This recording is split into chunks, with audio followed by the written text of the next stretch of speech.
સુરત મહાનગરપાલિકા દ્વારા રસ્તા પર જાહેર મિલકતો પર બ્રિજ પર પાન માવા ગુટખાની પિચકારી મારીને સુંદરતા બગાડનારા સામે કડકાઈ અપનાવવામાં આવી છે। 4000 કેમેરાથી મોનિટરિંગ કરીને સુરતની જાહેર મિલકતો બ્યુટિફિકેશન બગાડનારા ઉપર નજર રાખવામાં આવી રહી છે, જેના થકી છેલ્લા 7 મહિનામાં 3819 લોકોને 5,85,000 રૂપિયાનો દંડ કરવામાં આવ્યો છે।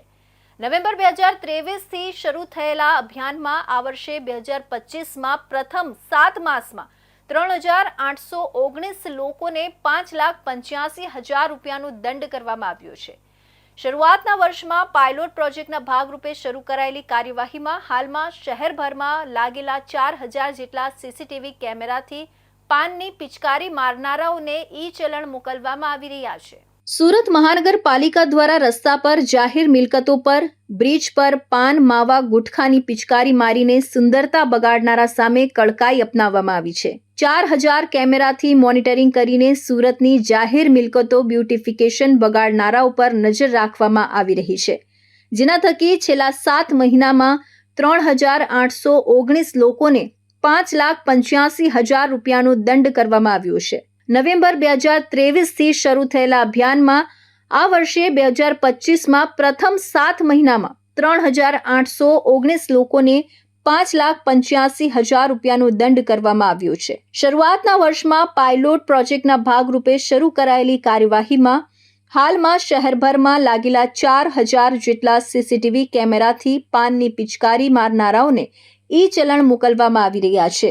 સુરત મહાનગરપાલિકા દ્વારા આરટીઓ તંત્ર સાથે સંકલન કરીને તેમજ ટેકનોલોજી સીસીટીવી કેમેરાની મદદથી માર્ગો પર થૂકનારા મોપેડ, રિક્ષા કે કાર ચાલકોને નંબર પ્લેટના આધારે પકડી દંડ ફટકારવામાં આવી રહ્યો છે। પાલિકાની સખ્તાઈના ભાગરૂપે પહેલી વાર થૂકતા પકડાય તો 100 રૂપિયા અને બીજી વાર થૂકતા પકડાય તો 250 રૂપિયા દંડની જોગવાઈ કરવામાં આવી રહી છે।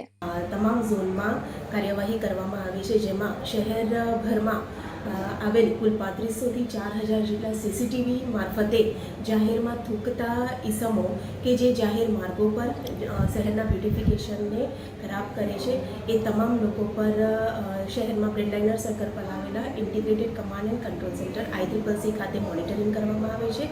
અને આ દરમિયાન જો કોઈ વ્યક્તિ જાહેરમાં થૂકતા પકડાય તો ઝોન સાથે સંકલન કરીને ઈ-ચલણ જનરેટ કરવામાં આવે છે, તેમજ ઝોનના જે તે આરોગ્ય વિભાગ દ્વારા તેમને દંડ કરવામાં આવે છે। આ તમામ કામગીરી જાન્યુઆરીથી સપ્ટેમ્બર સુધીમાં અત્યાર સુધીમાં કુલ 3,819 જેટલા લોકોને 5,85,000 જેટલો દંડ પણ આપણે કરેલ છે।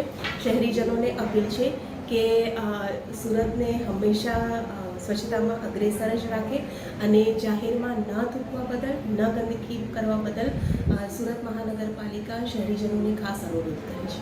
સુરત મહાનગરપાલિકા દ્વારા કાર્યરત ઇન્ટિગ્રેટેડ એન્ડ કંટ્રોલ સેન્ટર ખાતેથી નિરીક્ષણ માટે વ્યવસ્થા તંત્ર ઊભું કરાયું છે। તેના થકી રખડતા ઢોર માટે પણ મોનિટરિંગ ચાલી રહ્યું છે, જ્યારે કેમેરાની મદદથી જાહેર રસ્તા પર થૂકતા અને ગંદકી કરતા ઇસમોને ઈ-ચલણ ઇસ્યુ કરાયા છે। આ માટે પાલિકાના અને પોલીસના મળીને 4,000 જેટલા કેમેરાનું મોનિટરિંગ સાથે ગંદકી કરનારાને દંડ ફટકારવામાં આવી રહ્યો છે।